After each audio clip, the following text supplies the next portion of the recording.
Peace, peace, y'all. Welcome once again to the 6 Degrees podcast. This is now episode numero cuatro. Um, you're now tuned into the 6 Degrees podcast, where instead of separation, we choose to focus on those things that keep us connected. I'm your host, Bel-Ami, and if you would please stay tuned and learn more about this week's special guest, Miss Lindsay Lucas, my good personal friend. I really want you all to find out more about her journey to this point, her background. She's such an intriguing person, interesting person, good spirited person.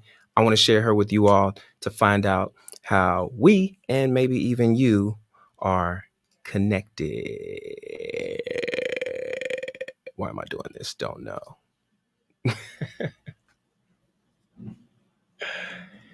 6 Degrees podcast airs each and every Wednesday, 9 p.m. Eastern.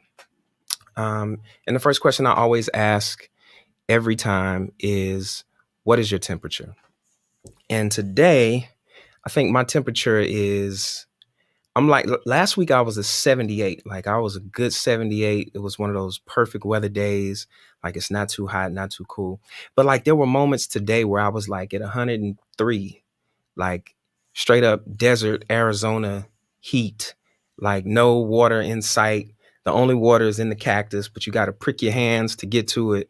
I felt like that. I had moments, but I did not let the day beat me. I beat the day. I whooped the day's ass today. And so now I'm back down from a 103 to like a 75, 73, somewhere in there. Mostly because the guest that I have today, Lindsay, is just, man, she's just a cool person. From day one, we hit it off. And I can't wait for y'all to learn more about her and just hear more about her story. So without any further ado, right here on the 6 Degree podcast, the one and only Miss Lindsay Lucas. What's up? Hello. I love that introduction. Thank you so Yeah. much. Oh, you're welcome. Listen, you have a radio voice too. This is perfect. Why, thank you very much. Yeah. And you're the first person. You're the first person to bring like a studio quality mic into this piece. So Why, thank you very much.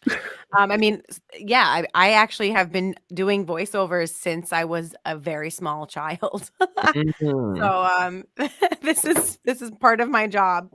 Makes sense. Makes Yeah. sense. My boy Kadre says my temperature is about a good 65 degrees, not too cold, not too hot, just right. What's your temperature, Lindsay? My temperature right now, Yeah. um, mm, I'm gonna say it's just right, you know? Not I like too that. hot, not too cold, just I mean, my temperature 72 and sunny. Is that fair? Okay. Yeah. 72 and sunny is nice. You know what I'm saying? There are different types of 72 and sunny though. Yeah, It's like a that's humid or like a dry 72, where it's. dry 72. I'm gonna say it's a mildly humid one because I like a little moisture in my air. How about Okay. Amen. Amen. that? A little moisture in your air. Yo, if you're here, let us know your temperature. Oh, here's somebody you know, Eric Oh, Lewis. shit. What's good, Eric? Eric say What's he about an new? 85. 85. I want to know more about that 85, bro. 85 is one of them numbers where it's like you right at the point where it can either go up or it can go down. And either one, I mean, they tell two different stories. They tell two totally different stories. Right. If you're in the chat, um, drop your temperature in here. And as we're going throughout tonight, if you got any questions, anything, any comments, just, drop it down there. Let us know. We all family. We having a good time here. And this is how we do on the 6 Degrees podcast. Listen, the first question, second question technically that I ask all my guests is, and I'm sure you noticed the title of this episode is Hottest Wedding Ever. Oh my What do you remember about how we met? god. Bruh. Yo, this is one of my favorite, like it's one of the most ridiculous stories in the world because you were actually I was playing with this random wedding band and you were subbing for somebody who was usually on the gig, somebody I actually went to college with, and I was like bummed. I was like, oh man, my homie's not gonna be on the gig. But then I meet you. But this wedding was so ridiculous because first of all, it was like a Where was 3-hour drive to Philly. it? But it was like outside. It was like in Yo, it was some hick part of Pennsylvania. It wasn't Philly. Like Philly no, would have. right. It was south of Philly, is what I mean. Like it was mad south of Philly, and it was the hottest. Let me tell you all, it was the hottest motherfucking day of the year. It was awful. It was so hot, and it was they did not turn the air conditioning on in the venue until about 10 minutes before the guests were arriving. So like all the help, including all the vendors and like ourselves, we were dying of heat the entire time, bro. Like we were like, and I usually never have like, I'm not one to like throw tantrums, Yeah. but I had like a diva ass bitch assness moment where I was like, I'm No, never doing this gig again. you was definitely giving some diva vibes, but it was like, it wasn't like the off putting diva vibes because you was like sweet with it. It was like, yo, I'm a diva because business ain't like it need to be right now for me to be working. Listen, I'm glad I'm so glad that you saw my spirit through it all because I was so mad. Yo, I was so mad. I mean, like, that's the thing is like when you like it's certain things that will tick me. Like when you fuck with my temperature, bruh, yeah.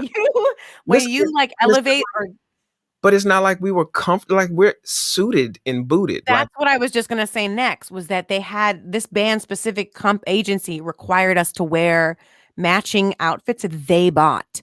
And mind you, like my body, like it's hard to shop for me anyway, like as normal clothes, because I have a very unique figure. yes, But like they made me wear this black long sleeved sequin gown oh, in this it was long. 100-degree heat with no air conditioning. I was like, No, nah. because there's a part we left out too. It wasn't just no air Oh, the conditioning in a venue. It was like a barn. It was a converted barn. It was really like it's supposed to be an outdoor venue. It's like they just put up shit to it was indeed like this incubator of heat. yeah. And we also forgot that we did not get we had one 10-minute break Yeah. and they did not feed us. We had to go to I drove a van with the other singer to the Cheesecake Cheesecake. Factory to get us all food and bring it back so that we could eat something before. Honestly, to this day, I don't think I've ever done a gig that was that ridiculous. And it wasn't like it was a per diem Cheesecake Factory run. No, it was It not. was, We had to pay for, yeah. yeah. And That then that agency is so whack, bro. Then they had their like their person that like that works at their office like come to the gig to be our like mommy, and yeah. then she ended up like sitting in, and it was this whole like it was a mess. But you definitely, I was like, I remember you started to sing, and I was like, well, damn, my day just got a whole lot better. Your buttery ass voice, Bel-Ami. Listen, it was mutual. It was like love at first note. But Facts. yeah, that was a hell of a ride. And then we just kind of bonded on the way back. We did. Oh, yes. I remember, I remember falling asleep after this. Pretty much sweat every electrolyte my body literally had ever inside of my body was gone. And I remember I was passed out in the van because I was so tired from all of that. It was And homie driving was just playing the tune. So like in my dreams, I was like listening to the music. And then I remember waking up because I heard one of my favorite songs and I heard you riffing at like riff for riff. You send me swinging. Oh my yeah, God. Mint condition swinging that was was that was that playing. was it. And I was like, okay, this is my new best friend. And Yeah, I found out you like live nearby. It was great. dope. Just good times, man. That's the one thing I love about this and my time here. It's like every deep connection that I've made with people, it's come very organically and like Mhm. not forced, not like, hey, meet this person. Y'all should do no, it was just like we Yeah. out somewhere kicking it and shit just happens. It just happens. That's how it It goes. just happens. That's New York City, man. Yeah. It's the New York is magic. It is Magic. beautiful. And then we hung out at the festival, at the parade. Oh my God, that was an amazing experience. That was dope. That was dope. Yo, I got some other people in here. I What see. DJ Elbow Greasy says, peace, Bel-Ami music, and also peace. See, DJ Elbow Greasy is probably the best DJ name I've ever heard. isn't it dope? Yeah, I'm gonna change this to I'm gonna change your name right quick I to bet. your IG handle. Oh, cool. Yeah, yeah, smart. So I didn't folks even think of know. that. Lynn, Look at you, podcast host extraordinaire. hey, listen, I, I got talents, man. I don't know where they come from, That's but right. they be popping up. I mean, you got the stock market talents. You got the math talents. I tell Dane every time we look at the Bitcoin, I was like, my homie told me. Yo, listen. I wish I'd bought more. I'll just say that. But cause Dre talking about temperature. What'd he say? Yeah. Whenever Trump was tweeting, my temperature would go to about 100 degrees. Since he's banned from social Oh, media, my man. temperature's been nice and breezy. Listen, we're gonna get into that later. We're gonna get into that later. But first, I want to focus on Lindsay right now. So, Lindsay, talk to me about like your because you're one of the few people who I know. I feel like I learned something new about you because you've had like this 90 past like lives. almost like a Forrest Gump life, Yeah. and like, you just been in all these different places, in all these different arenas, and yeah, some things that I think most people don't know about you until they know you, and definitely I didn't know about you. Talk about your childhood and where you grew up, and how, like, yeah, I was just like, huh, what? Yeah. It's interesting. Yeah, I was born in Manhattan. And my father moved. My father had a home in Jamaica way before I was born. My dad's 83. So he had me when he was 50. Crazy dude. So we're 50 years apart, but like, so he had this life before me, and he fell in love with Jamaica a long time ago. And we moved there when I was about 3 months old and lived there kind of back and forth between here and there until I was 5. And it's eh, I don't even know. I have like no words other than like Jamaica is like, and the people and the culture and the community, and the food and literally everything, the nature it's so ingrained in my spirit, and it's a huge part of who I am as a woman.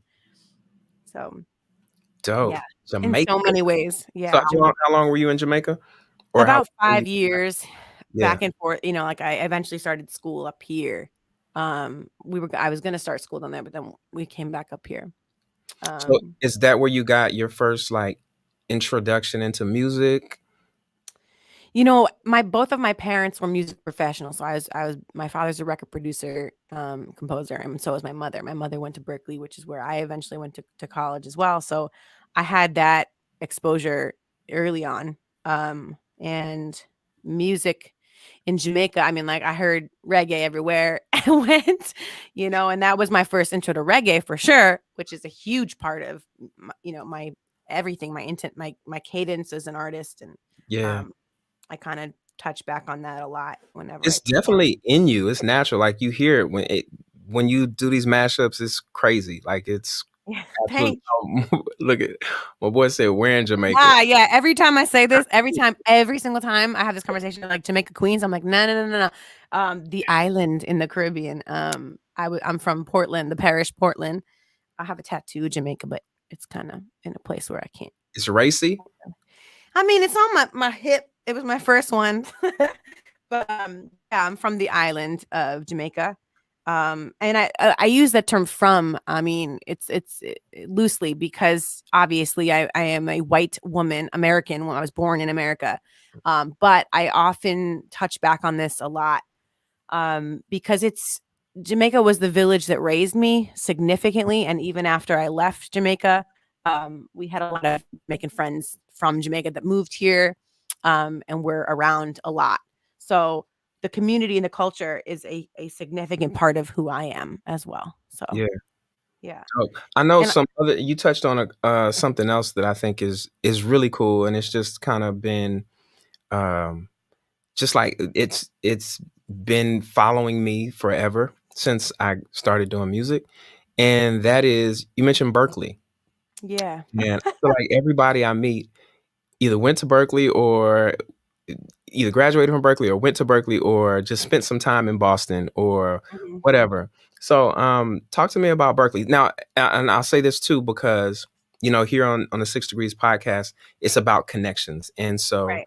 you're one of those people who I know other people through. So you're like a connector as well. And Mhm. so we've had some guests, two of the three guests that we've had have all been Berkeley people. So you have a connection with them, whether or not you know them or not.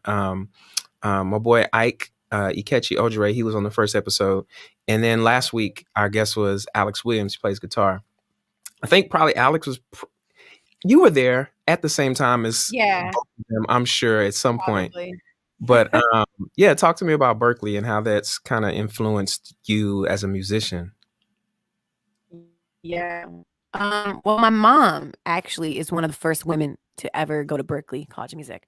When she was there, she's always joked. She's like, it was just me and a bunch of dudes with guitars and this one other chick who actually was a celebrity in Canada who had her own TV show in Canada, and she would commute. So, What? my mom, like people still remember her when she comes. If the people that are still there Yeah. remember my mom, and so I always wanted to go to Berkeley. And then when I got to college, it was I went to regular college because my dad was like, "Just go get your education," and I was like, "I don't want to," and I spent all this money and wasted all this time. But that's beside this point. I Yeah. ended up going to Berkeley. I literally graduated college with a BS and BS, as I like to say, That- on May 23rd. And then I started Berkeley May 24th. And it was like a whole shift. wow. And it was crazy because I was like a little older. And then it was amazing. I mean, like they literally like, I was like, is this Hogwarts, bro? Like, this is like musical Hogwarts. They even give you a wand for your conducting class, which is crazy. Wow. Yeah. It's like, Stories of people just walking down the street conducting.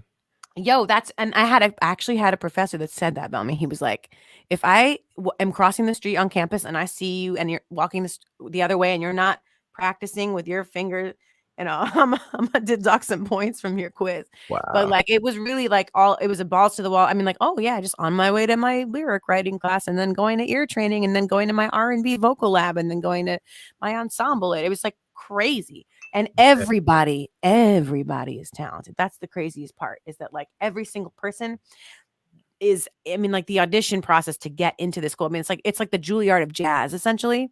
Mm, So it's really, I mean, contemporary music as well. So it's fucking crazy, yeah. crazy. And but my experience there ended shortly because my second semester I went on tour singing backup for Lettuce and Soul Live and the Nigel Hall Band and some Oh wow, you're other back. other Royal Family Records Oh, projects, chapter 2. And so I was doing that. I was like, I'd be like late for like an ear training quiz at like 9 a.m. because my bus like from New York after playing for like 3,000 people at Terminal 5 was late.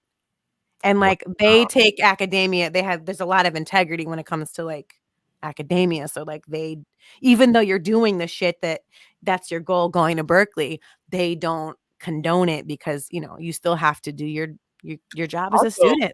also because you're probably not the only one doing it. Right. No, right. You Yeah, know, these exactly. are the best of the best. I'm sure lots of people have come off the tour bus and The go to class teachers. Yeah, man. It was and get crazy. reamed, for their composition not Yeah. being up to par. You know what I'm saying? Oh, my homegirl Lisa is in the chat Lisa, and she was at that show. She was at that show. yes, Royal Um, Lisa and I, NYC show was epic. it was crazy. It was bananas. Lisa and I grew up together in Oh, nice. yeah. What up, Lisa? It's good to But have yeah, it you was in the room. crazy. And then I ended like I remember I left my third semester. I learned a lot while I was there. Yeah, But I was like, you know what? I think I can take it from here. I mean, my background, I have the pedigree. I have a lot of connections on my own, and I stayed in yeah. Boston a little longer, and I ended up getting a residency at have you ever heard of the revered jazz club, Wally's Jazz Cafe? No, I've heard of it from you telling me about it before. Yeah, yeah. So I ended up getting that, which was really fire. And every Sunday I ran that with my band, and that was like That Nice. to me, like, a lot of people actually call that place Wally's University because it's like, Mm. the It's one of craziest. those places where it's like you just go and learn. Yeah, like, I remember Nigel Hall once told me because he never went to college, but he went to he calls it Wally's University. He's like, "There's a special moment where you're on the stage at Wally's and you can hear a pin drop in the room because everybody is listening to you." Wow. And I was like, he told me that. I was like, "Man, if I could only sing on that stage one time." And then and That's a then good I got the feeling. gig. And then Wally's granddaughter eventually moved in with me as my roommate. It was really cool to be part of that Oh, wow. family. Yeah. It's the oldest jazz club in America. Black family owned, still running. It's amazing. It's Wow. unlike anything I've ever experienced in my life. But yeah, I miss That's it sometimes. beautiful to be a part of that. Yeah. So how did that help you with your songwriting? So I know you walked in with some experience, like you garnered, I mean, Mhm. infinitely more experience while you were there. And then from that point on, like you're still doing your solo thing. Like how do those things that you learn kind of help you in that next phase? After Wally's? Yeah. I mean, it changed a lot because when I first got that gig, I was just like I was a pretty great seasoned singer, which I will, dust my shoulders off. But it really helped me because the musicians my band was the cream of the crop, and there was a part of me that was like, even though I can play keys, like I didn't want to play keys on this gig, and but I still wanted to be able to like hang with the big boys. You know what I'm saying? That were with me, and I wanted to contribute in another way. So I started playing a little percussion here and there, and but then I was like, since I write and I compose and I produce my own music, I was like, why don't I just do this live?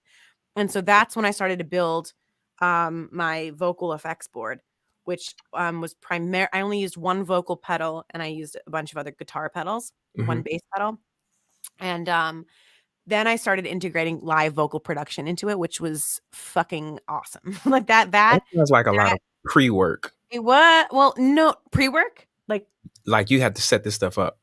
you know what? I didn't. Like, that's the craziest thing is like this wasn't like any like Ableton program shit. Like there was none of that. It was just all guitar effects that I would plug my direct mic into.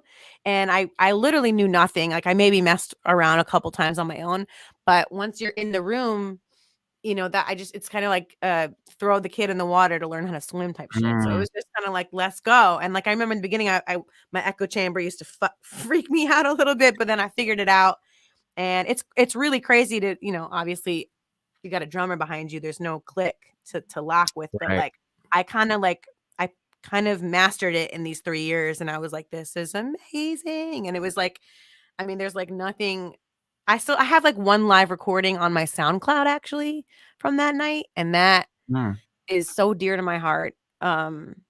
But yeah, I can't even describe, but it definitely changed. It definitely helped my understanding of vocal production even more and how I wanted to integrate different styles in different effects into my work. And listen, I've if you're on this chat and you've never seen Lindsay perform live, I'm telling you, it's Oh my god. it's what's the word I'm looking for? Oh, It's a healing experience. It's a healing experience. No, it really is. Honestly, I'm not gassing you. Um, that's so beautiful to say. Thank you so much. I really, feel like I really. feel like whenever I perform, that's kind of what I want to be because I do believe that we are all vessels of God or a higher divine being or whatever, of the universe that you may believe. But I also feel I've always said like especially as a musician in a collective in a band, I feel like we're all making love on stage at the same time Mm, together. And mm. so it's an expression of beautiful intimacy and love, and to share that with, I mean, like, music is it's a frequency, it's a vibration, literal vibration. It is. So I'm so flattered to hear you say that. Thank you. No, Thank and you. it is, and this is why I say it's healing because it's literally a vibration. So it interacts with your body. Can it can, given time, like adjust how you feel, how your body, Facts. you know what I'm saying? It affects everything. And so like we can't take for granted, you know, Oh, what we're allowing, in our space and to interact with our bodies. I think it's really important. It's really important. Um, Eric, you're so sweet. Eric, I got to play with her once, and it was lovemaking. Listen, it's just a big orgy So up funny. there on stage.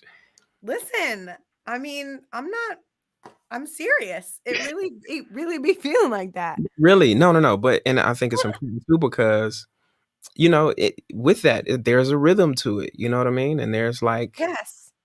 there's limits. There's Like harmony and rhythm and everybody plays their part. It's like yes, sex, but like in the most, not like hedonistic way. It's like, yeah.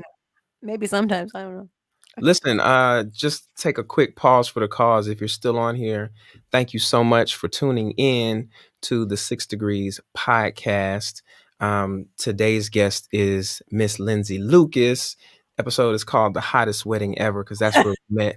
And I mean, we've just, look, it was just crazy time. But I would also encourage you right now, go ahead, follow, like, and subscribe whatever platform you're viewing this on, whether it be Facebook, YouTube, Twitch. Hit that like button, hit that subscribe button. It does a whole lot to support the channel and ensure that we can keep having these shows, keep making music too, because that's what you're really here for. Like this is just a bonus, you know what I'm saying? Um, but yeah, I wanted to pivot right quick because I think it's also important to highlight all sides of you. And beyond the music, one of the things that I really appreciate about you, and you mentioned earlier, like you're sensitive to saying you're from Jamaica because you're a white American woman who has been influenced and grew up there, but you know what I'm saying? You're sensitive to that. And one thing that I notice and I appreciate about you, especially like within this last year where, certain pieces of our culture or our country were bubbling to the surface and rearing its ugly heads. Like you also reared your head and in an act of like protesting that, and just seeing your awareness, just it restores hope in me as a black man to someone who I call a friend. And so like just talk to me about why you think advocacy is important, and also like not just for racial inequality but for women as well, because I know you do a lot to promote positive and healthy lifestyle for women. Well, thank you so much. I mean, like, this is such a loaded. I have so It many is a emotions lot. that I like don't even know where to begin. I'm glad. Yeah, solidarity and advocacy is like. I mean, it shouldn't even be a question. It shouldn't be these issues shouldn't be political. None of this should be political. But alas, it is. And if we don't acknowledge those things, and if we don't shed light on them and openly spread the fucking news so that other ignorant people can be made aware of it, then we're not moving forward. And we have to move forward. Like this is enough. Like it's been enough since the jump, but like, Mhm. and like I think, for me, um I have a very unique experience as a white woman from Jamaica. Yeah. Grew up in Jamaica because, I grew up in a place where in the beginning of my life, the I saw more black people than white people. And when I came to the States, I'm sure my girl Lisa, if she's still in the chat, knows this. We went to the same elementary school.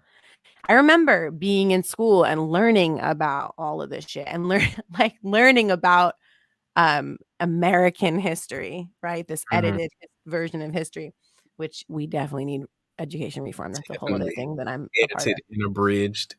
Yes, exactly. And I remember, like I hate to laugh, but it's fucking comical sometimes. Like literally learning about how this country was stolen, um, from native people, indigenous peoples, and I remember being like, "Oh, but oh, but it's all good. Like y'all had a truce, and it's all good now." And just kind of being like, "What the fuck?" And no one else around me was really like, "What the fucking?" They were just kind of like, oh, "Yeah, yeah, yeah, yeah." Next, and then we get to like American history, um, and American history, slavery, and I'm still just kind of like, I'm like again bugging, and I'm just like, and no, everyone else is like, oh, no, no, no, but we like it's truce, it's good now, like that's in the past, and I remember just feeling like I was the only person among other Mhm. than a couple of the students who are of color, and feeling just angry and feeling like not proud to be an American, like Yeah. at all, and feeling and wanting to be just I was just so I had like this existential crisis. Like I was like, I can't believe what I'm experiencing. And that like and that's what I mean by it's unique is because I am not black. But Mm, I feel as though, I was identity wise, I was raised by a village of black people, quite literally. And it infuriates me in a way that the surrounding children and those are the people that are just kind of like, whether it's performative or just kind of staying quiet. Those are they still exist. They're everywhere. yeah. And it's so important for me to be vocal about this so that I can potentially help that. And as far as the women stuff, I have been to shift over to a different subject here with women. I have been in this industry. I've been in this lifetime as a woman, and I've been in this industry as a woman, and both have been very challenging. Um, I've dealt with a lot of sexual harassment. I've dealt with a lot of just people. You have to earn people's respect. You have to earn it. I mean, everybody has to earn people's respect, but like, it's just that extra shit, and you're objectified and all this shit. So like, it's been something that I've had lots of phases with. I'm sorry, I like get emotional talking about it No, it's okay. because it's just No, like, it's heavy, and this is an area I don't know about, and so this is in me asking is an effort to better understand. well, I think it's important to acknowledge that, yes, women are marginalized, and but like, the black woman specifically is the most marginal. Like, I mean, that is the woman that needs the most love and needs the most advocacy, right? Especially right now more than ever. Yeah. But so I'm yeah, these are things that I refuse to let up about. I've been calling motherfuckers out on the internet Listen, way too much. I've ended relationships with people who just refuse to see it, and sometimes I have to approach them full force, and they still don't want to see it. It's just but like, you know what? That's totally necessary. You know what I mean? right. And change doesn't happen in it like there's never been comfortable change. Never. No, To no, comfortably exactly. change the status quo. It's just impossible. So, Your comfort zone you is know, yeah, it's different. Me saying it versus you saying it is completely different. It lands in a right. different place for people. And it's just refreshing to see you in that space as well. Thank you. I'm glad. I mean, this is the absolute least that I could possibly do. So, you know Yeah. what I mean? Lisa says it's never enough. Keep speaking up. There we Thanks, go. sis. Thanks, sis. There we go. And I see it in the chat too. I see some other comments in the chat. We'll get to them later. I see DJ Elbow Greasy has a couple questions he wants to ask. Yeah, yeah. We're gonna save that into the for the Q&A portion. Also, just a quick note: if you're commenting right now on Facebook, we've had some technical difficulties here today. This was the 103 part of my day.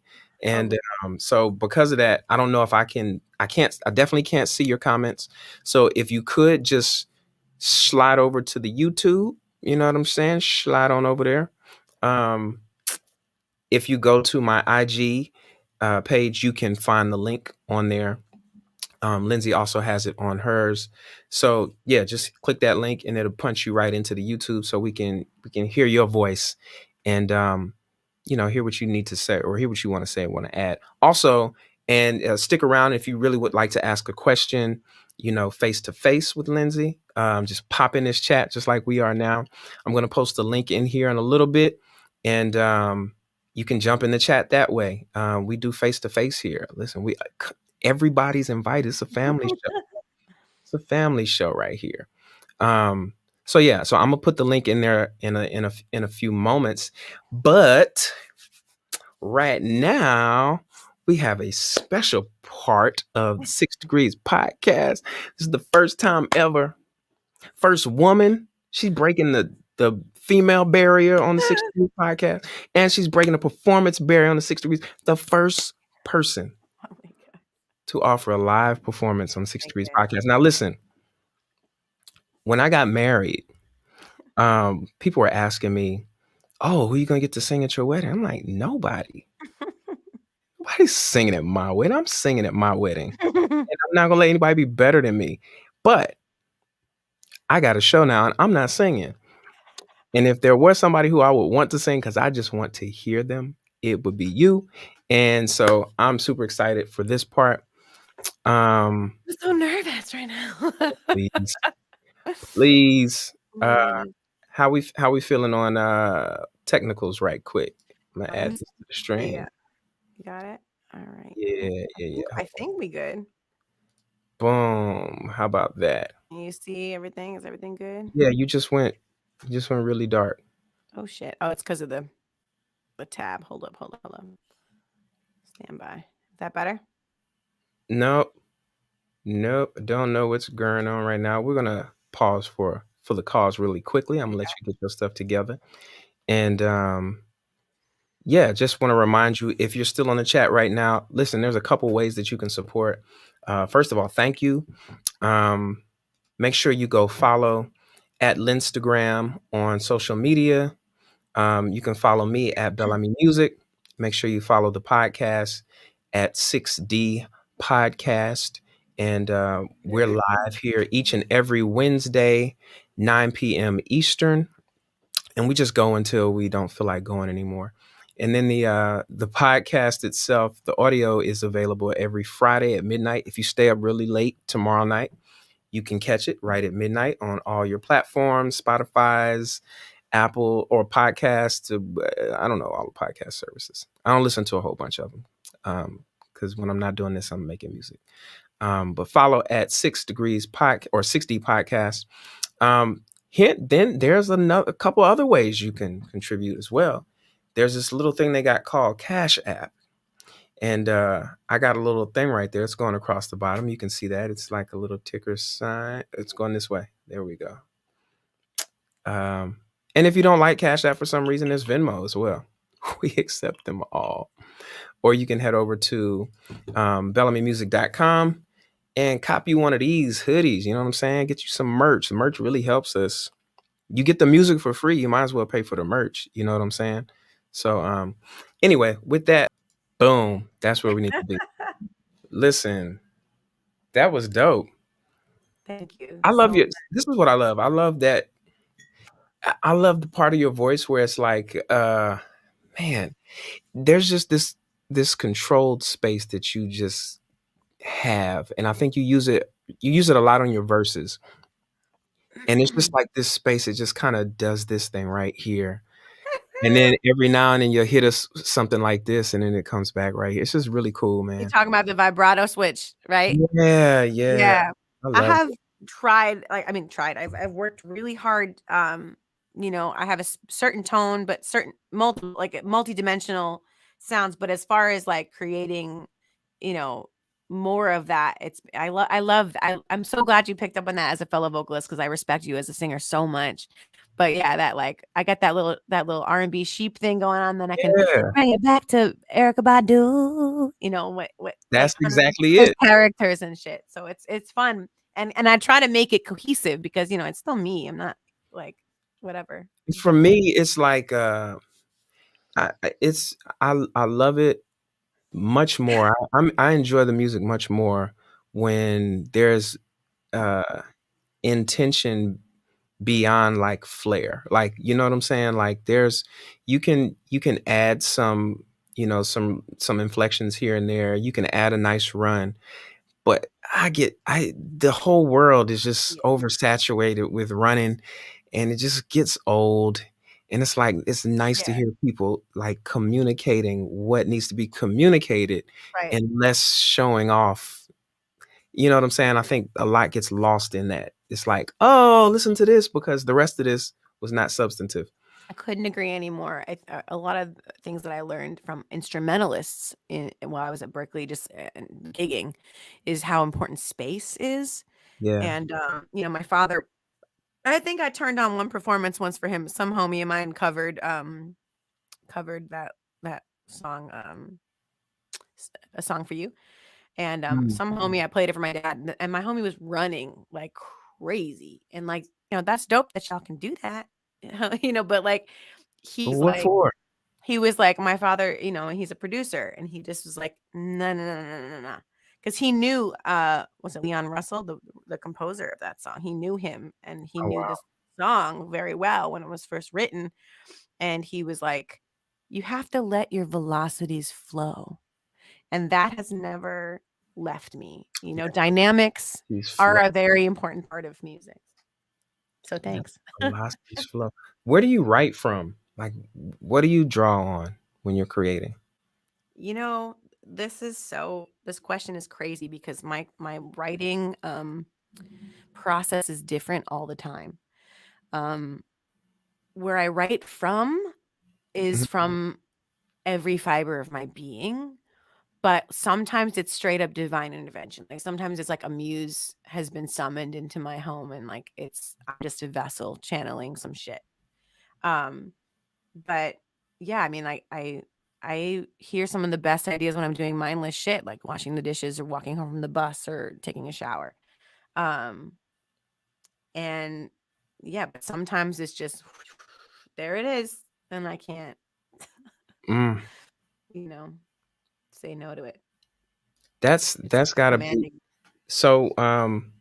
Projects. I want to talk about music that you have out and maybe some music that you've got coming up. Yeah. Um, so you put out Open. Hmm. How long ago was that? That was like towards the end of 2020. Yeah, I don't even remember. It was sometime the last few months. But yeah, end of 2020, I put the song out. I've been sitting on that song for years. I mean, the song took years to create because of people that I was dealing with who were producing it and Mhm. kind of dicking me around as, once again, woman in the industry. Um, this is how it goes sometimes. It's But unfortunate. so and then what happens is to a lot of other artists that I know about as well is they'll create something, and then it takes a while, the process takes a while, and then they start to change as an artist, and they're like, nah, I'm over it, and never release it, which is unfortunate because good music is good music regardless where you're at. And I understand artistic need to go where the wind takes you, but like that's kind of what happened to me as well. I was like, I'm not, this is a lot of this stuff, music that I made at that time that I wrote Open and created it was like from the time that I would be this live musician and would kind of travel to space and do a lot of drum and bass shit and do really dramatic things and have heavy neo soul influence. And I've been changing as an artist over time, so I was really hesitant to release it. But like I had probably like 6 people in a week randomly like hit me up and be like, "Yo, that song Open, like, is that anywhere?" Like people that have heard me sing it live. And I was like, "No, I have to release this now because I kept getting angry." So I just did it. And I was like, "Screw it. The world needs to, if they want it, they can have it."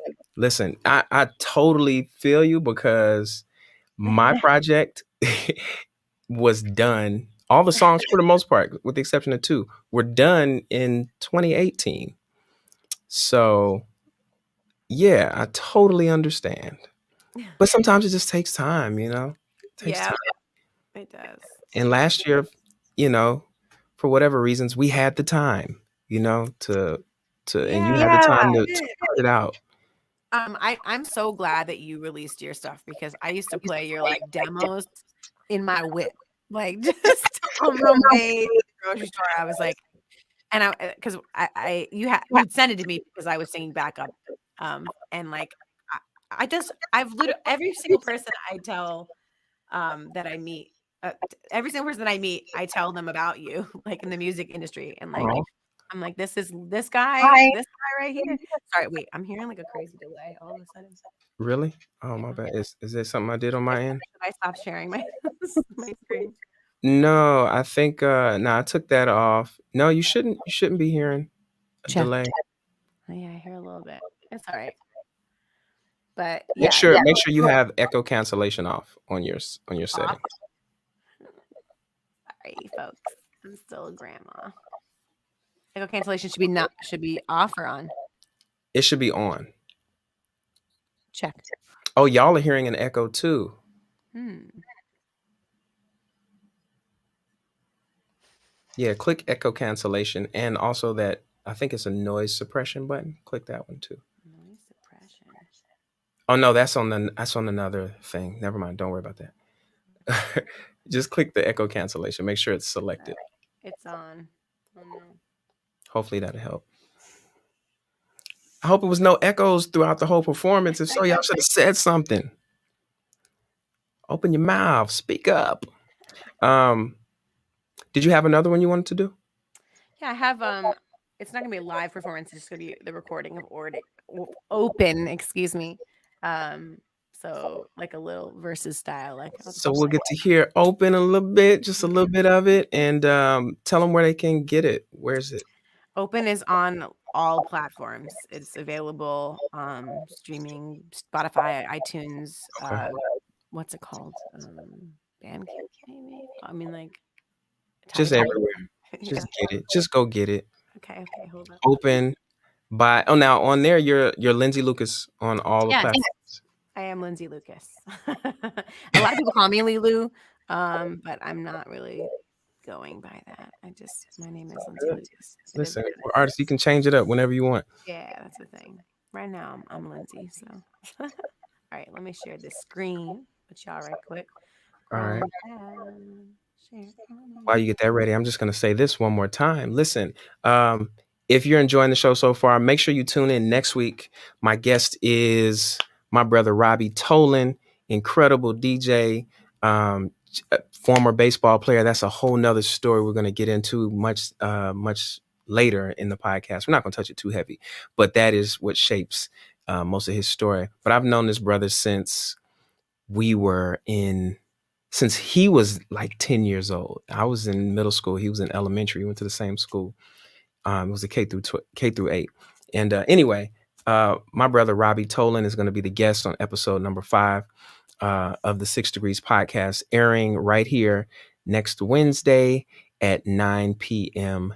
Eastern Standard Time. You ready? I'm having some technical difficulties, Okay, hold on. unfortunately. Let me add this to the stream right quickly.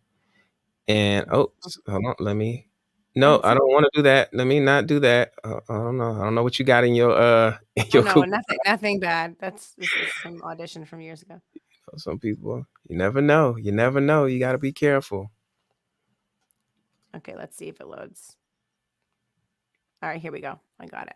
Also, if you have any questions you would like to ask Lindsay in person, right, face to face, I'm posting a link in the chat right now. If you click this link down in the chat, you'll be able to pop right into our stream live, just like we're here face to face talking. I just ask that you make sure you're decent. You never know when people might be watching this. Right. Um, don't embarrass yourself. Just don't embarrass yourself. So here's the link. Popping it in there. I know for sure there's going to be one person who pops in here because he pops in every week. That's my brother, Dre. If you're watching this on Facebook, you probably need to switch over to YouTube in order to get the link, or Twitch. But the link is in there now. I just posted it in the chat. You can hit that link and pop into the chat, and we'll take some questions coming up after this performance. All right. You ready? Yeah.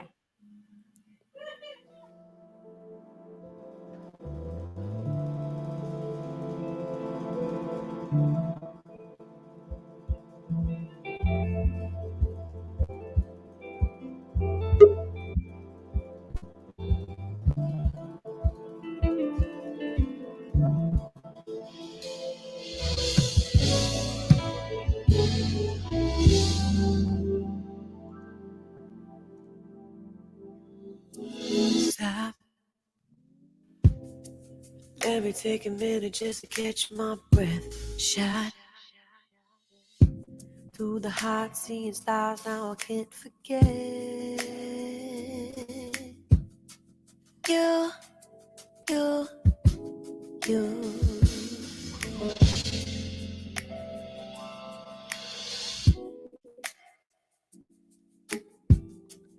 I always wore my heart on my sleeve. until one man made it bleed. So I built a wall to never fall again.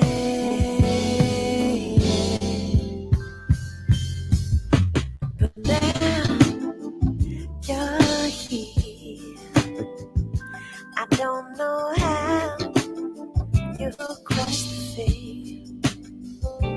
For so long I was broken. Suddenly I'm strong. You got me open. Open.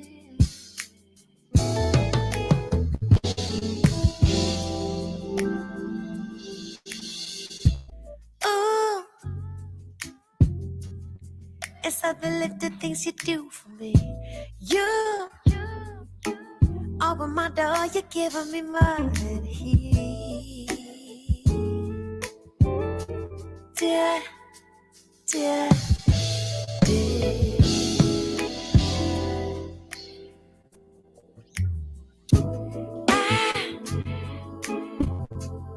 I didn't think it could happen. Life unpredictable, but you got me all in.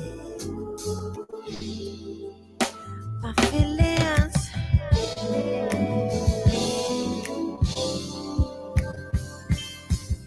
your body against mine. I know you got me, and I'll be fine. For so long I was broken. Suddenly I'm strong. You got me open,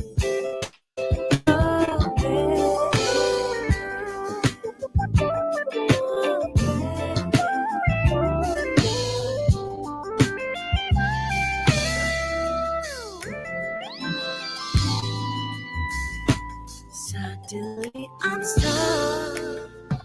You got me.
That's about it right there.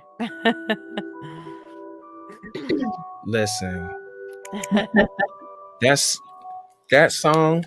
Thanks. I know it's really dramatic. I know. I love how it moves, though. I love how it moves. And I remember the first time I listened to it, that end, I was just like, oh, yeah. This is it. This is it. Not that it took me into the end to realize this is it. But I'm saying once it got to the end, I was like, yeah, this is it.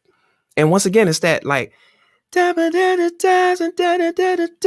space, like, it's like I want to listen to it. It cuts through, and I think it's beyond the mix of the record. It's just that's just your tone.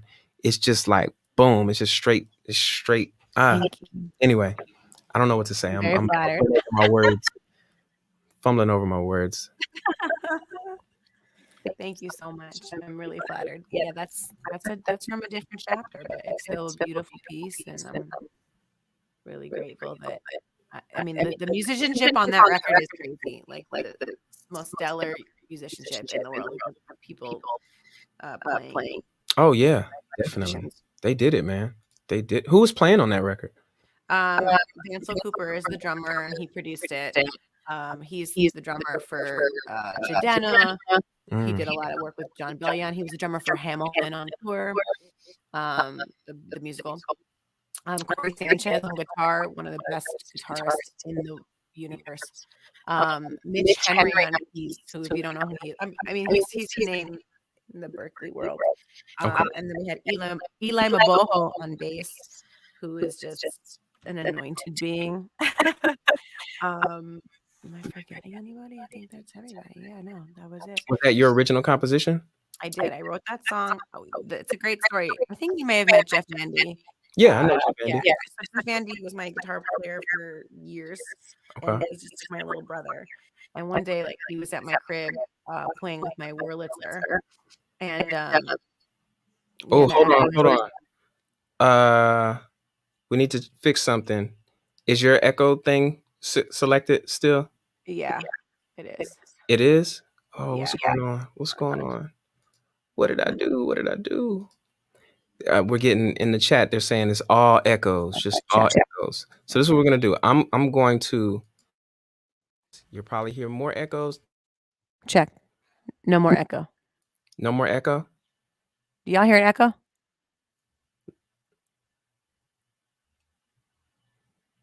Much better. All right, cool. Much better. Cool. Perfect.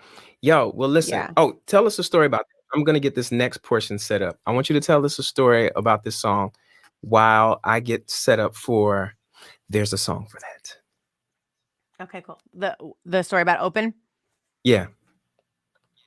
So I was playing my, Jeff Vandy was playing my Wurlitzer. Wow. I had just had a breakup, and I was like crying on his shoulder, like, I don't know what to do.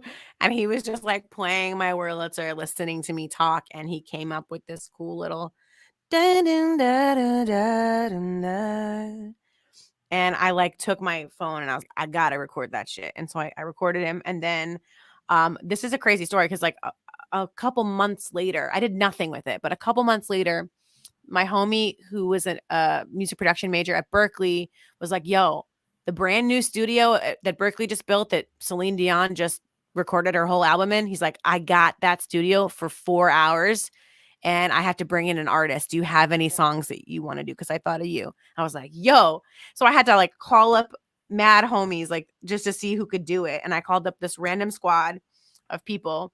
And we went in and I had no song. I just knew I wanted to write that song to his thing. And I kind of played the thing for the little voice memo for my homies.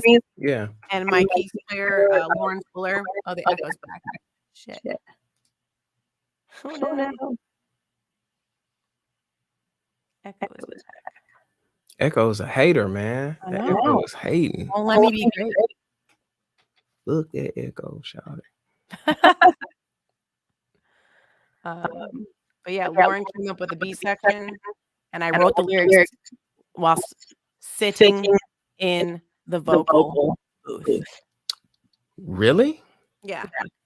So like this, oh wow. In between like things, like in between takes, I would write a line.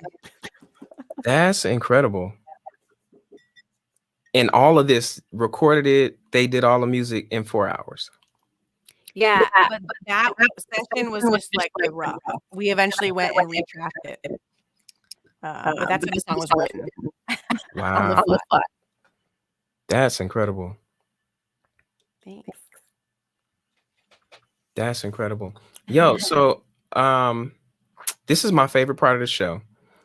And Kadre says Echoes returned. Echoes returned. No. Sing. No. All right. So here's the thing. Oh, Lisa says she's pretty sure she was your roomie. Nope. He came right after you moved out. Wow. All right. So this is what I'm gonna try to do. I'm gonna try to get this thing going right quick. Hopefully this works. Listen, this is only episode 4. So, by the time, listen, if you are interested in being a producer for the show, 6 Degrees Podcast, please let us know. You can send all your resume and information to my, well, I do have an email. What is the email address for this show? Should probably know that. There is one though. I guarantee it. Just send it to info at BelAmiMusic.com if you would like to help with the show in some kind of way, capacity, be a producer, help us with this technical stuff. Because right now, this is what I'm doing. And yeah, so I'm gonna try to get this worked out. Give me just a second here. And because this has to work because this is my favorite part of the show. Low key, I think I do the show just for this part. That's it. Let me open that. Hopefully that works. Let's open this. Yeah, okay. I think we got it work. I think we're going to be working here. We're going to be cooking with grease, as they say. Let me see which other one I want to do. Yeah, I love this one. Listen, when you see these pictures, Lindsay, you're gonna love them. I think you're gonna, well, as they say, you're gonna gag. And let's do one more. Okay. This one. Sorry if you're listening to this, just the audio. This part sounds probably really boring. But I just like to remind you, wherever you're watching this, make sure you go ahead and like and subscribe. If you're on YouTube, hit that little bell icon so you can get notified whenever we have a new video or go live. We're definitely going live each and every Wednesday night at 9 p.m. Eastern. All right, here we go. This is my favorite portion of the show. This is a portion that is titled, There's a Song for That. So it's going to happen here. I'm going to put a picture up and I'm going to need you to give us a song for that. And what we're doing, as we're putting these songs up, all these songs that you give will be compiled and they're going to go into our There's a Song for That playlist, which you can get on Spotify. Right now, it's only on Spotify. We're going to work on getting it to the other platforms as well. But this Spotify or the playlist is available now. And whatever song Lindsay adds to this during this segment is going to be a part of this playlist. Now, listen, they're not going to go together. But I just actually listened to the playlist the other day during my workout. And I was like, oh, okay, this is taking me places. Like, I feel like you travel through this playlist. A lot of playlists you get, it's a workout playlist. Everything is boots, boots, boots, boots. It never lets up. But this one, like, it travels. You know what I'm saying? We got Bust the Windows Out Your Car. That was one of the first ones that Ike picked out. Then we get all the way to like Pass the Peas, which is one that Matt picked out. All the way to Plead, which is a Bel-Ami tune. Quick plug. That Alex suggested during his time. So here we go. We're going to start off with the first photo. Just anything that it reminds, a song that reminds me. Mm-hmm. All right, first photo. We're going to go with this one.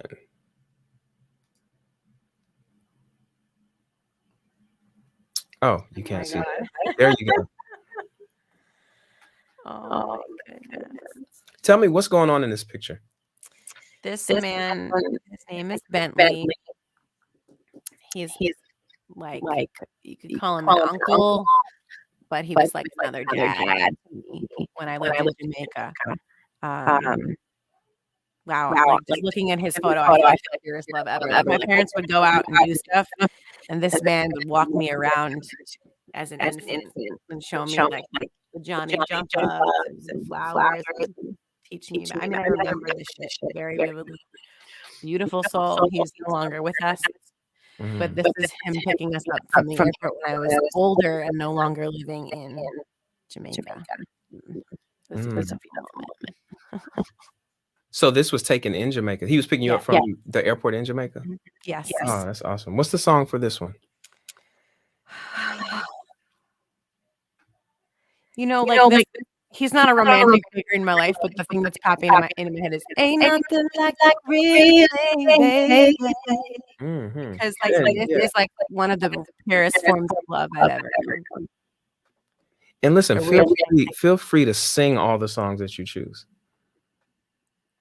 Okay. Because we haven't had a guest who was able to do that.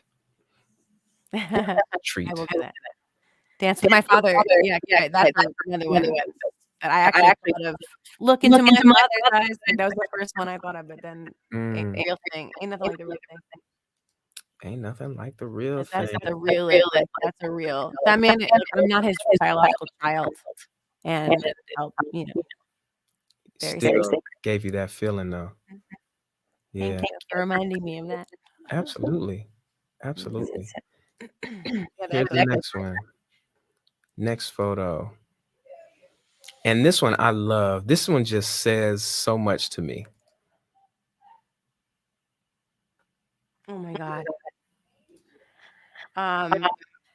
My first dance was second dance recital. I'm a little girl. I'm 6 years old here, and I was the teacher's like favorite. She loved me. She made me she made that sash that's around me like special for me. And my parents took this photo before we drove to the place to do the recital. And I have no idea, Bel-Ami. I have no idea why I did that. My parents were like, "What the fuck is this old soul child?" And I straight up was like, I don't know why. I think it was just this very I was so proud. I think no, it was beautiful. This is a powerful photo. You found this. This is when I have a daughter. This is what I want my daughter to feel like. Whatever you're communicating in this is the attitude I need her to have. Kadre says, "Isn't she lovely?" Oh, that's so sweet of you. That's a good one. I hear something like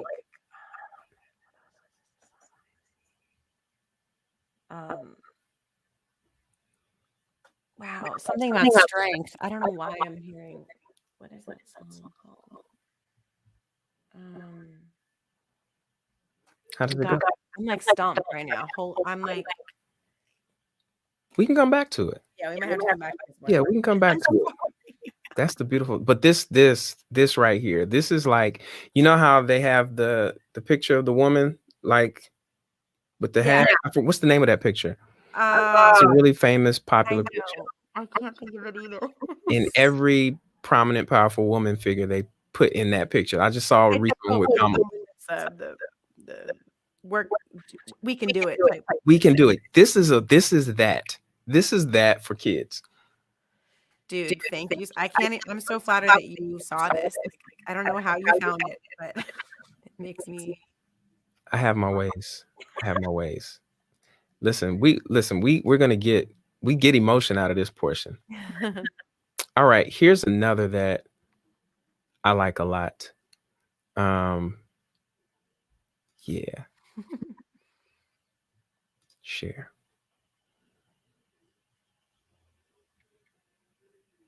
Oh my God. My girl. Oh shit. What song?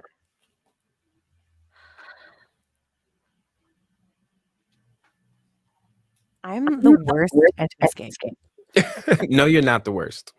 You're not the worst. I love my brother Alex, but Alex took forever. Alex was taking like 20 minutes per song. So this is, you want to hear about it first. This is my sis. I love this woman so much, Ziara. She's an incredible artist, talent, human being, strong woman that I'm so grateful to know.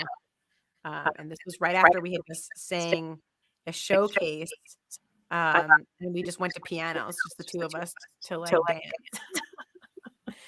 And we met this guy that worked for Pornhub, and he was like, he took a photo. Oh, he was trying to put y'all on. Yeah, for real. I was like, all right, thanks for the photo. I'm trying to think of what this song is reminding me of. I mean, what this picture is reminding me of. I think I'm hearing "Yes We Can" by the Pointer Sisters. Okay. It's not about like, I mean, like, I think this. I mean, I've sung this song live before. It's mostly about like, justice. Hold on real quick. Before you continue, I'm getting some feedback that there's an echo. We're still having some echo situations here. Okay. Get closer real quick, closer to your mic. Check. Your echo's pretty bad. Now that sounded a lot better just now. Whatever you just did. That. Check. I hear it pretty bad. Oh man. I don't know. I have my thing on.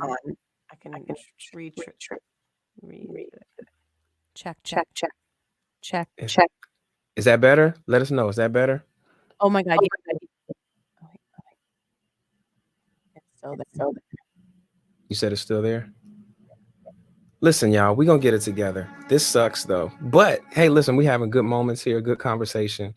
And so we got Nothing Like the Real Thing. We got Yes We Can. And we're going to go to It's Still There. Lindsay, let's do this.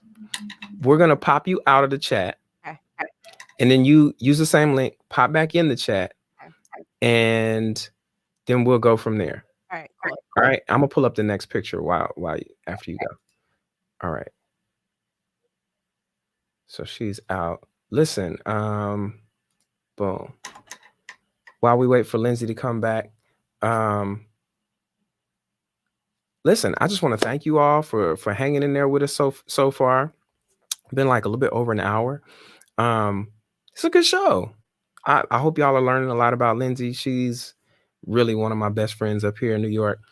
Since I've been here, we just hit it off immediately, and she's just held me down ever since.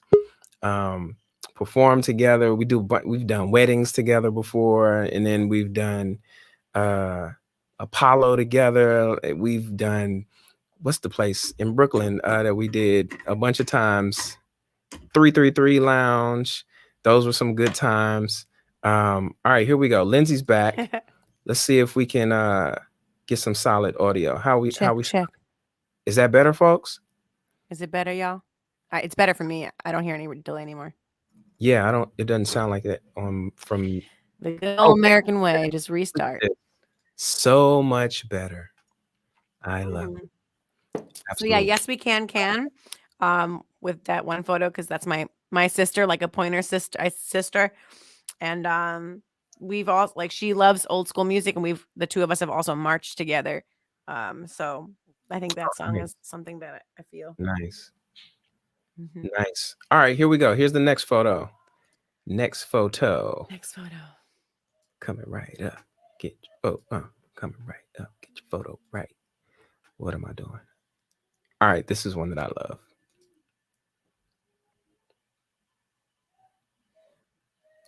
Did it come up? Oh, snap. Yeah. And we got somebody in here right now in the chat who's in this photo. Oh, that's right. Mr. Irk. I know the song. So this photo was the night we played the Apollo. That was a legendary time in my life. I got to sing backup for one of my favorite human beings, artists, with like the most stellar musicians, the craziest band ever. Oh, that band is nuts. At the Apollo, and right now we're touching the beautiful Lucky Stump there. Yeah. But this song reminds me of this picture reminds me of Queen Wonder how it seems. Come on. Walk right out of sea from my dreams. Is that your song or is that my song? I mean, damn. It's your song. Yo, that song, that is what I used to bump that on repeat in my little Jetta, like driving around Brooklyn. That's what's up. Yeah, man, that was a great night. That was so fun too. So good. And all the brothers there are heavy in their own right. The Bobby Wesley, like I like to call him. Just a guitar phenom, very great songwriter, man. I can't wait to get him on here and share some of his stuff. And then there's you, of course, and then that's me in the middle, and then next to me on my left is Lakon, King Lakon, Yes. who is, man, he's just, his glow up is crazy, man. Oh, Nigerian success. Yeah, man, his songs are dope. They fall right in that, you know what I'm saying, right in that pocket. It's perfect nowadays. Like I feel like he just caught his wave at the right time. You know what I'm saying? He's so talented as a keys player too, man. Yeah. It's just good to see people winning, man. And then lastly, it's this ugly ass dude. Oh, ugly. Now I'm playing. This is my brother Eric Lewis, man. Like my bro for real. Held us down on bass, was MDing, and like just incredible. He produced my entire record. And so if you've listened to that music, that's all Eric. When I showed some music to Eric, it sounded like garbage. And he took it did not sound like garbage. You are bugging right I'm gonna let you haven't heard all the demos. I'm gonna let you hear the demos. You're gonna be like, you're not I had the demos, bruh. You It's true. gave me the demos. That's what I used to play on repeat. True. Well, he took it to another level. Don't listen to him, y'all. He's the GOAT. And then not in this picture is Obed. Yeah, we were in the dressing room. Obed Calvert. Obed, yo. Which, by the way, it was so crazy because I never played with him, but I met him at your show and he was like, yo, I have your number. I came and saw you at Wally's back in the day. That's right. And I was like, yo, what? Y'all was in there trying to figure out. Y'all was like, I know you. I don't know you. Yeah, but where? What's your number? Boom, boom, boom. I have your number. Yeah, that's crazy. That was good shit.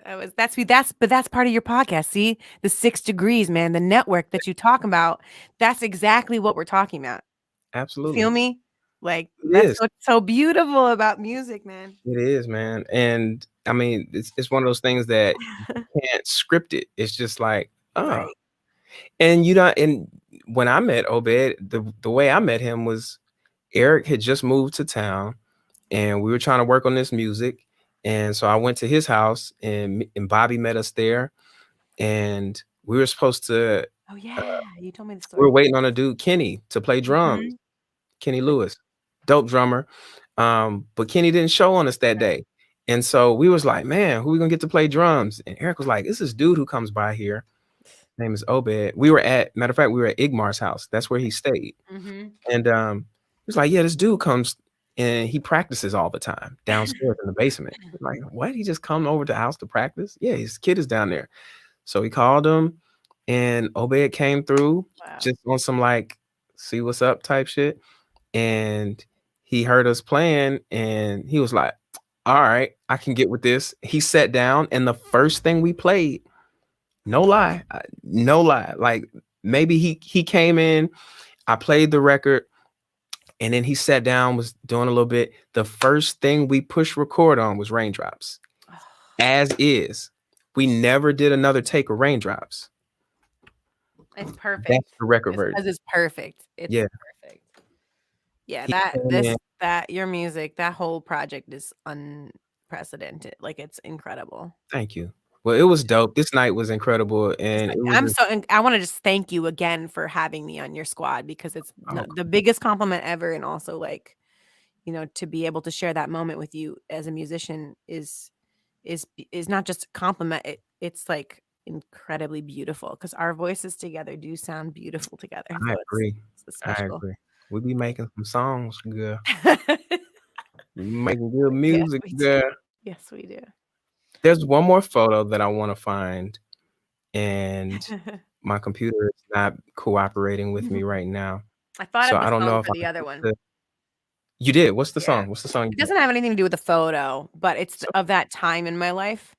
My mother used to play a lot of like primarily R&B. but I used, my hero was Mariah Carey at that age. And this was like 1993 or something, 1992, something like that. Yeah. And I remember just being obsessed with Someday by Mariah Carey. I thought you were going to say Hero.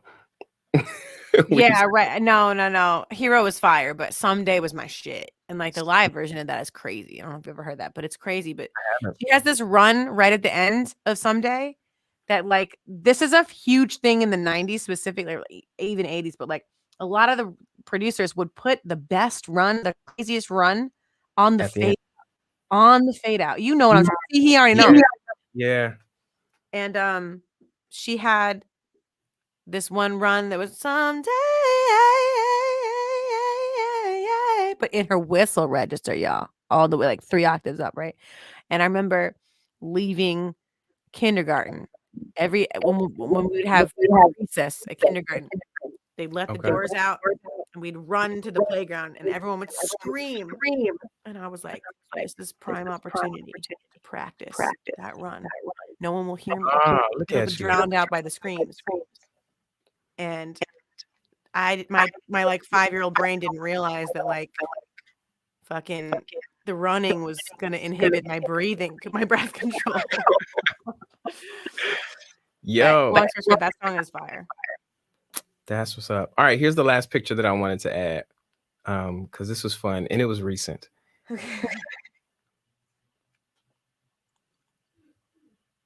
my God. Tell people what's going on in this picture.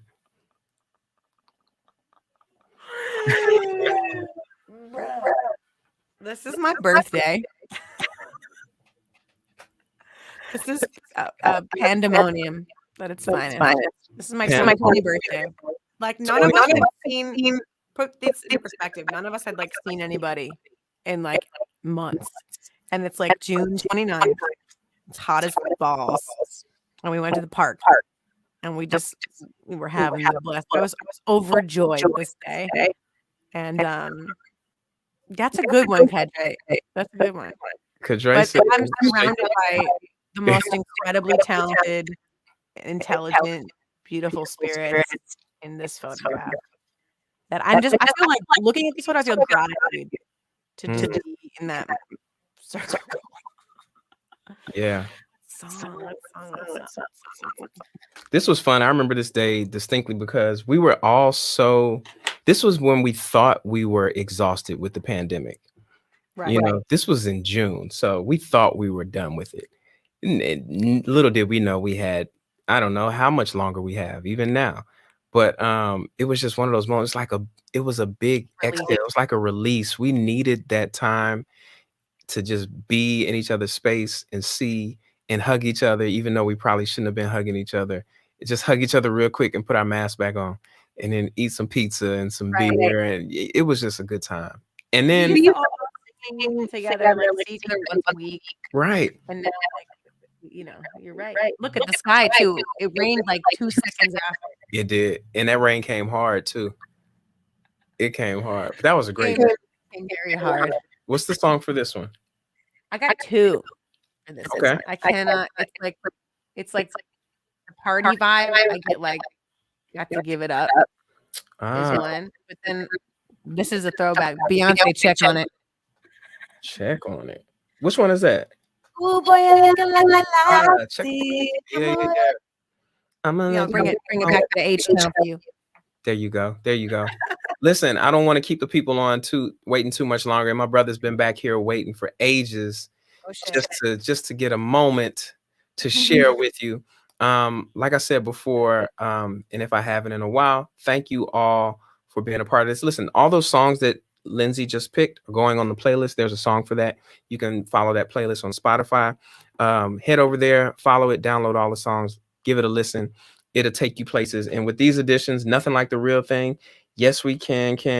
Queen, Someday, got to give it up and check on it. Listen, this is a dope playlist. Yo. This is a dope playlist. So head over there, grab that. Make sure if you're still watching, you like, subscribe, follow. You can follow me at BelAmiMusic, BelAmi_music. Oh, I don't know why I have at Bel-Ami Music. I'm Bel-Ami_music, or you can follow Lindsay at Linstagram. And yeah, so this is the Q&A portion, and we've had some questions come up in the chat before, and so I want to touch on those. But before I do, I'm going to one more time place the link in the chat. And I think Lisa's bouncing. She says, "Thank you for a fun night." I love you. Thank you, Lisa, Thanks for coming. I was on here for a minute. Amen. God bless you. Gonna put this link in the chat right quick. If you would like to pop in here real time, you can do so. And our first guest up is before we get to that, and I'll let Kadre end us out. DJ Elbow Greasy had a couple questions. Let me see if I can go back up here and find them. But they were really good questions, and a lot to do with your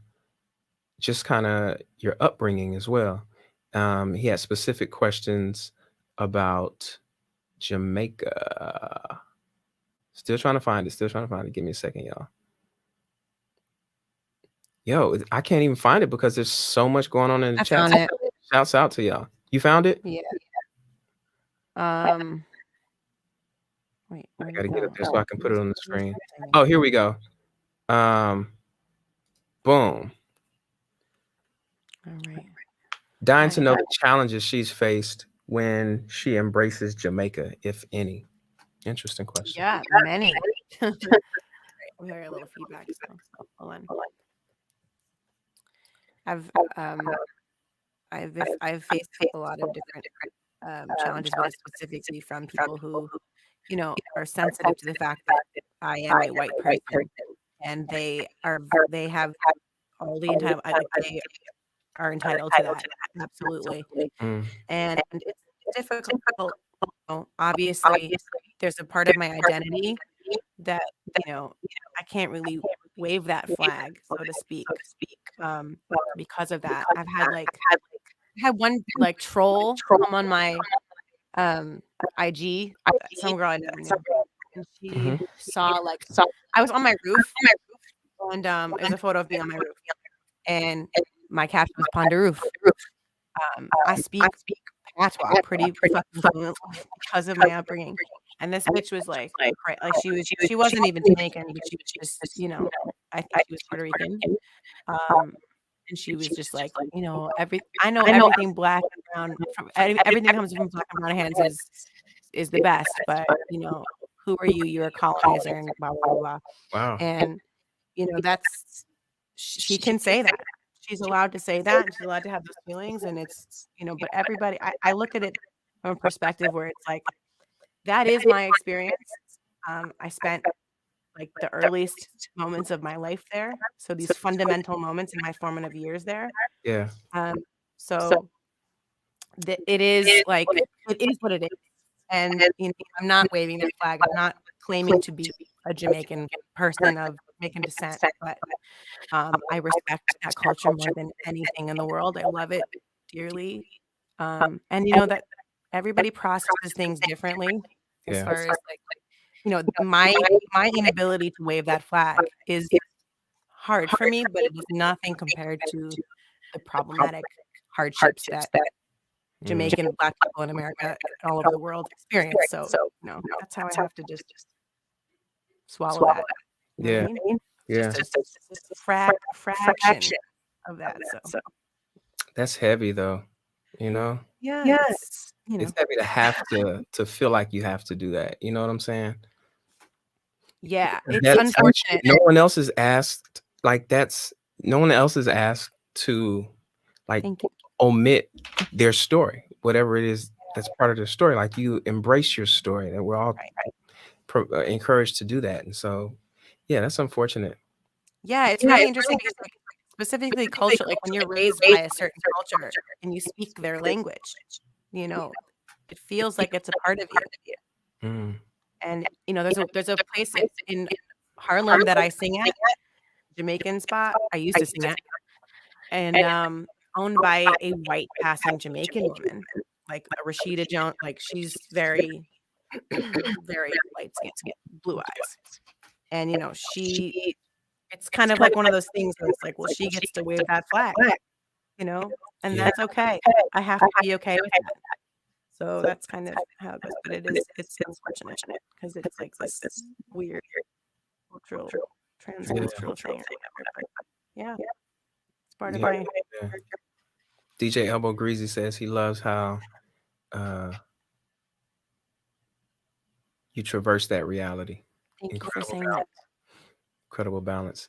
And shouts out one time real quick to DJ Elbow Greasy. He's not a complete stranger. This is family. We're actually together starting a podcast that will air the first episode this Saturday at 11 a.m. Eastern.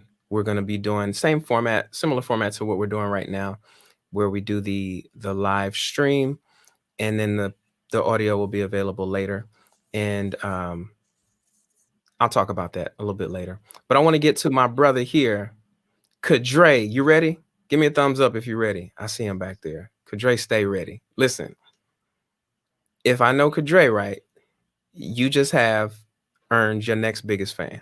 Oh man, I'm flattered.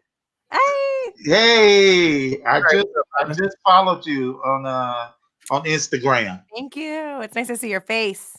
Yes, ma'am. Same here. Same here. What Bel-Ami, my brother. What up? What up? Yeah. So this was the lady you were co-headlining with at the Apollo when y'all sold it out. We sold it out. Now I was the other lady on the bill was Tamika. What was Tamika's last name? Matt. I'm gonna I'll figure it out later. But she's incredible artist. She's actually like she does a lot of Broadway stuff. Okay. Incredible. Her stuff is really dynamic. But Lindsay was singing with me. Yeah.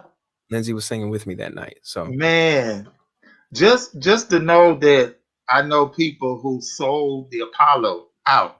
that is awesome. Like when you posted that picture up on Instagram, Bel-Ami.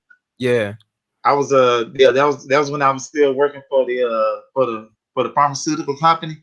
Okay. And so when I saw that picture, I went back and I told everybody, and I showed them, be like, yeah, my brother, he sold out the Apollo. Yes. Come on, man. Let's go. Yes. And so, and then Linda, you Lindsay. Yeah, Lindsay. You mentioned you mentioned Mariah Carey someday. Mm-hmm. The remix version, the New Jack remix version was my jam back then. I know it well. Yes. I heard the album version. I was like, nah, this ain't it. When they started playing the remix version, I was like, that's it right there. That's it. New Jack is in my DNA. I haven't heard that version. Oh. But I'll listen. I'll go and I'll play it. I'll play it now.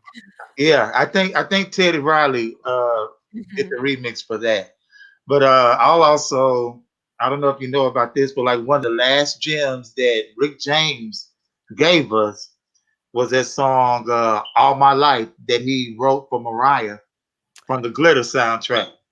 I love that song so much. I love that song. Rick James is amazing. My dad is from Buffalo. Yeah. And my dad's in the Buffalo Music Hall of Fame, and it's him and Rick James. Rick James is also in the Buffalo Music Hall. He's another buff dude. Rightfully so. Yeah. Because I'm pretty sure that anyone who was like born like past 1995, their lasting memory, their memory of Rick James is the Dave Chappelle skit. Yeah, right. Exactly. They don't know the. But that's amazing that he wrote that. Yeah. I didn't know that. That's crazy. Yeah, definitely. So like what inspired you to do who inspired you to do the music that you do? First of all, I like to say that I love the 2 songs that I heard. Thank you. Wonderful. So yeah, so who else were your biggest inspiration? Oh man. Well, it's a myriad of influences for me. I mean, starting with Michael Jackson, Stevie Wonder. That's like the beginning of it. Was Earth, Wind and Fire, Michael Jackson, Stevie Wonder, Yeah. and Donny Hathaway, everything, all that. My mother was a jazzer and musician, so Okay. that's heavily it. And Okay. then as I got older, like D'Angelo, Erykah Badu, a lot of Mariah, a lot of pop stuff too.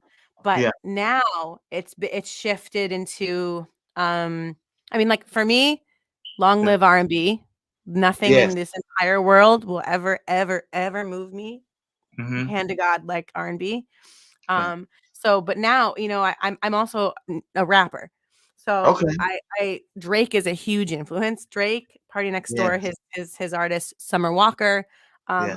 Her is another one, Element, like all of these current pop artists that have integrated a new flow, a new style. I love Chris Brown. I actually Yeah. love Chris Brown's voice.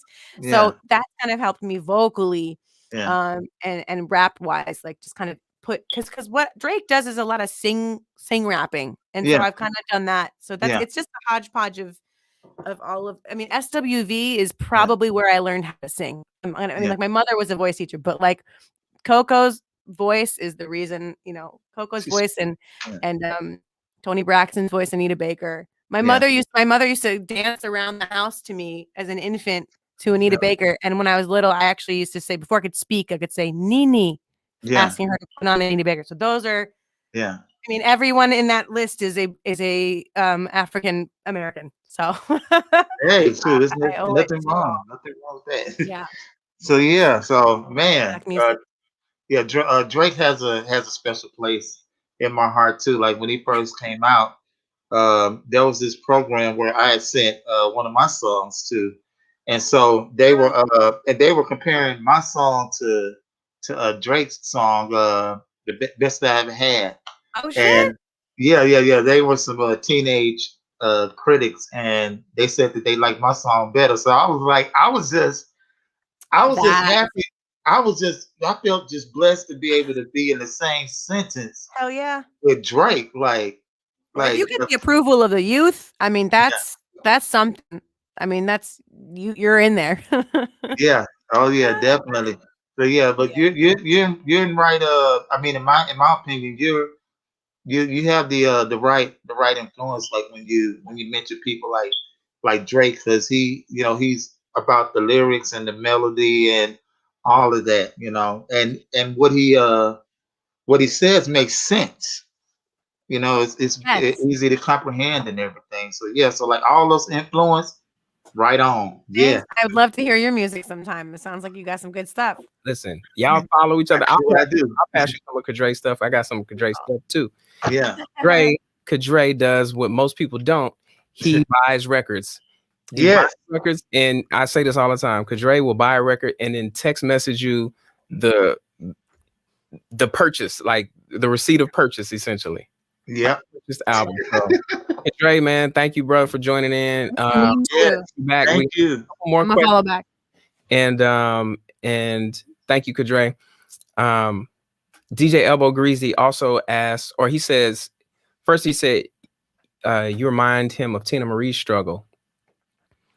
It's crazy. I've had a lot of different people tell me that I remind them of her, and it's the struggle is not even like, I wouldn't even call it a struggle, but it is, in a way, but comparatively it's not. Yeah. But it's been interesting for me. I mean, like, y'all can't see, but I'm shaped a certain way too, and I am a white woman. Listen, So like there's a lot of different elements. white. That shape ain't white. That's the thing, and there's lots of variables that about me that are kind of like, but it's not, but yeah, I can't really, it's weird territory. So he also asked, what is your interest in jazz? Oh, jazz. Well, my father like never listened to music. My dad, like I said, was born in 1937 and is a record producer. He never listened to music because music was his life.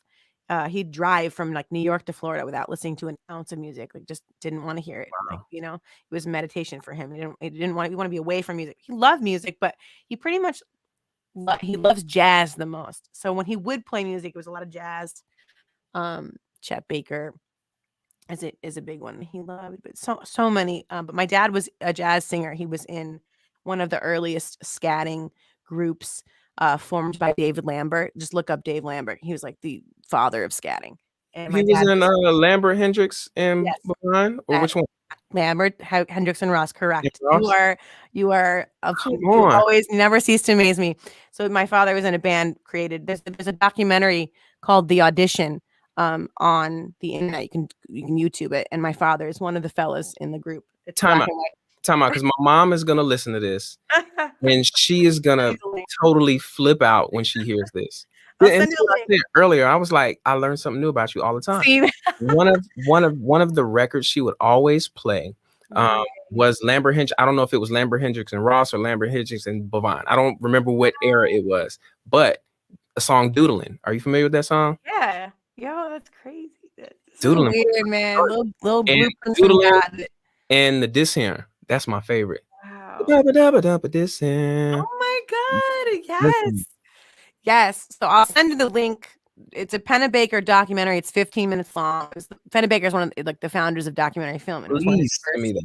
And my Please. dad did it. Yeah, it was crazy. It was for RCA, an audition. I don't even know if they like made it or not. I don't think they did.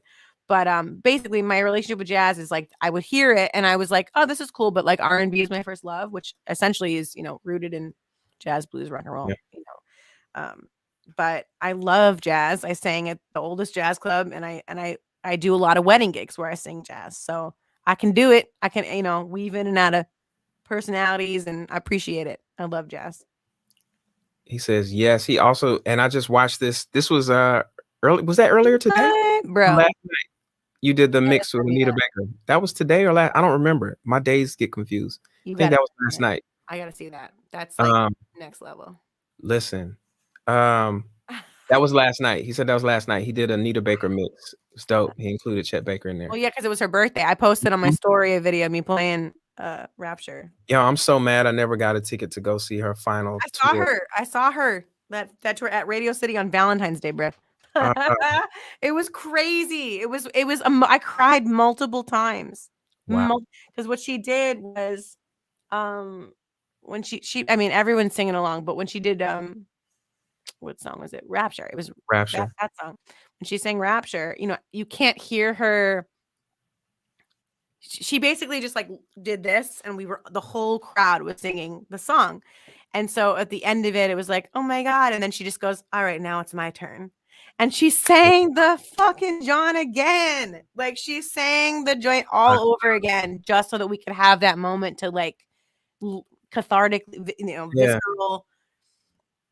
Oh God, and then this other part, like she had a video, a big screen behind her playing a video from when she was young, and she's singing along, and then she just turned around and looked at her and she goes, hey little girl.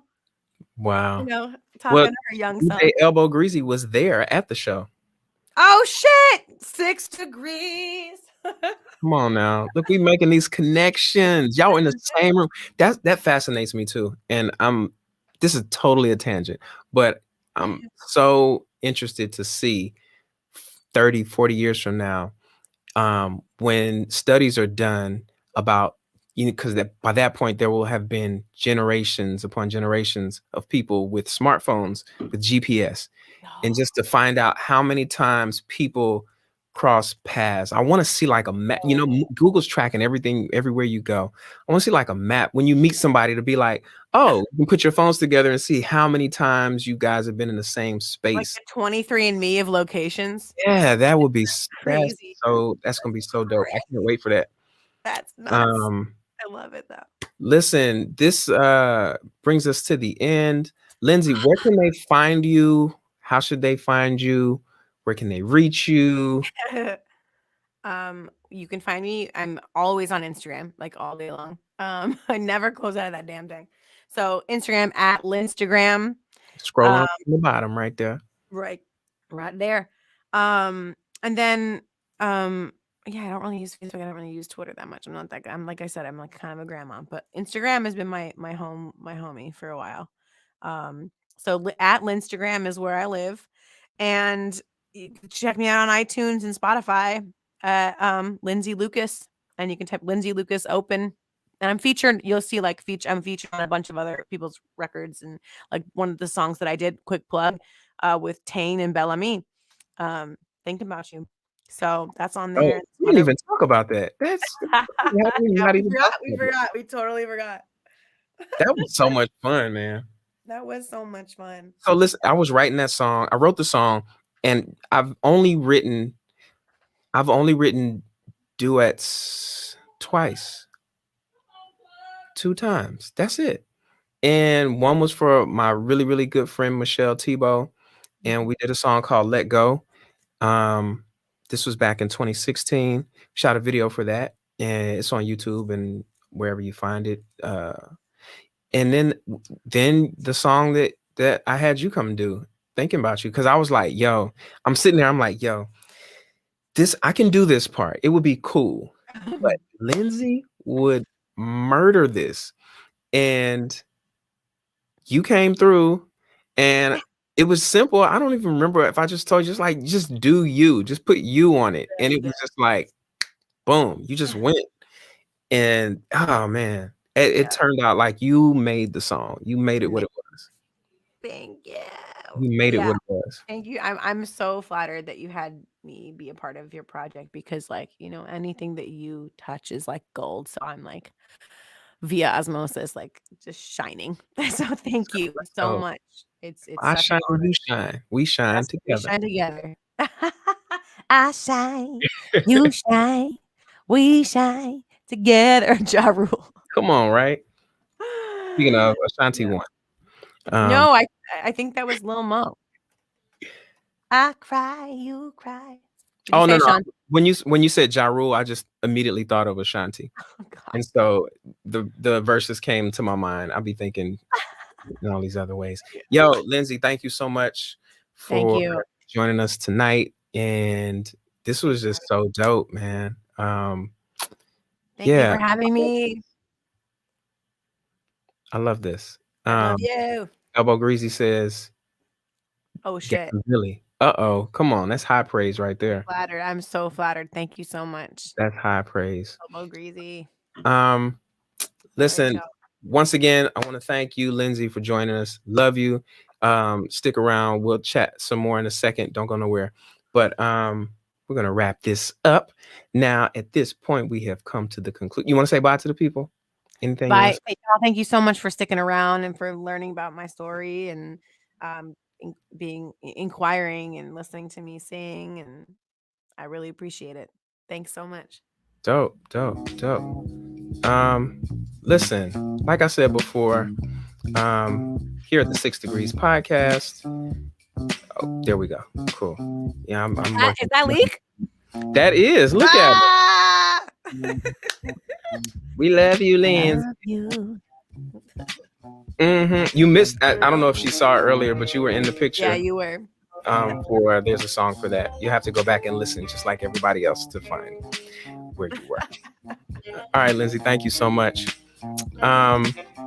Listen, y'all. Thank you for sticking around. If you stuck around the whole time, pat yourself on the back 2 times. Once again, this is 6 Degrees Podcast, where instead of separation, we choose to explore the ties that bind by focusing on those things that keep us connected. Stay tuned. Make sure you follow on all your social media at 6D Podcast. There you go, 6D Podcast. And make sure you tune in each and every Wednesday night, 9 p.m. Eastern. Next week, our guest is none other than my brother, Mr. Robbie Tolan. You don't want to miss this one. This is going to be incredible. Me and this brother go back to, I was 12 years old when I met him. So, we got a lot of dirt on each other. And we're going to try our best not to let it all come out next Wednesday night. But thank you so much. Also, don't forget to subscribe to the There's a Song for That playlist on Spotify and all your other things as well. Also, something I didn't speak on earlier that I meant to is this right here.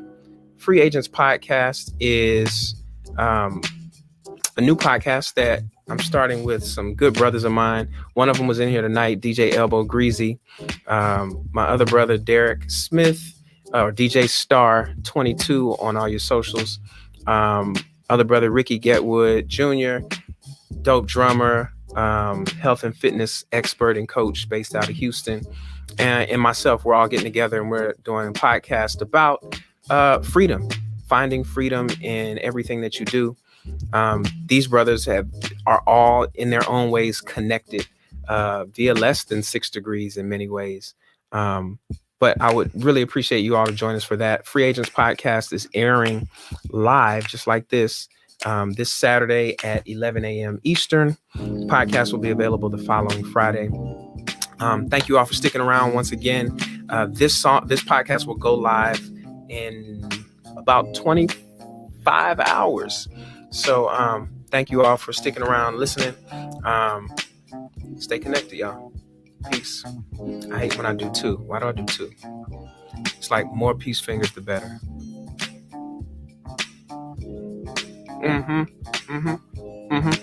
Peace, y'all.